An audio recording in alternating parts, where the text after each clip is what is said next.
পশ্চিমবঙ্গ মধ্যশিক্ষা পর্ষদের দশম শ্রেণীর বাংলা বিষয়ের গল্প অদল বদল নিয়ে আজ আলোচনা করব।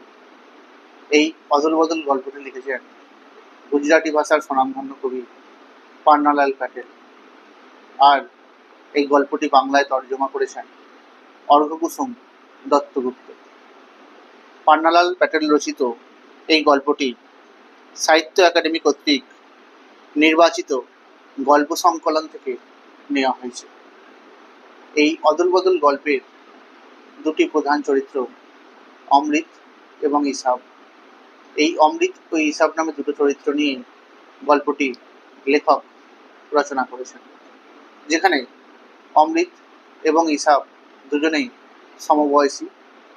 অমৃতের পরিবারের পিতামাতা থাকলেও ইসাবের কিন্তু মাতা ছিল না, আর অমৃত তাই ইসাবের বিপদের সময় ইসাবকে রক্ষা করতে গিয়ে এই দামি কথাটাই বলেছিল, যেটা ইসাবের বাবার কানে গিয়েছিল।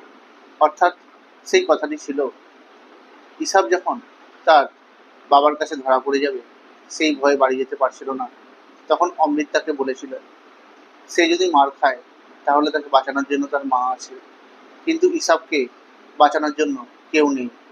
আর এই একটা কথাই ইসাবের বাবার মানবিকতাকে কিন্তু পরিবর্তন করে দিয়েছিল। আমি এখন তোমাদের এই গল্পটা শুরু থেকে শেষ পর্যন্ত সম্পূর্ণ বিষয়টুকু নিয়ে আলোচনা করে দেব। দিনটা ছিল হোলির দিন। পড়ন্ত বিকাল। নিম গাছের নিচে গ্রামেরই একদল ছেলে জড়ো হয়ে ধুলো ছোড়াছুড়ি করে খেলা করছিল।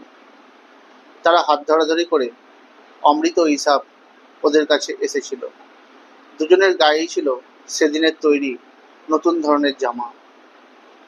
রং, মাপ, কাপড় সব কিছুর দিক থেকেই এই জামাগুলো ছিল একই রকমের। ওরা দুজনে একই স্কুলে একই ক্লাসে পড়ে। রাস্তার মোড়ে অমৃত এবং ইসাবের বাড়ি দুটোও ছিল মুখোমুখি। অমৃত এবং ইসাব দুজনের বাবাই পেশায় ছিল চাষি, তাদের জমিও প্রায় ছিল সমান সমান। তাই দুজনকেই সাময়িক বিপদ আপদে সুদে ধার নিতে হতো।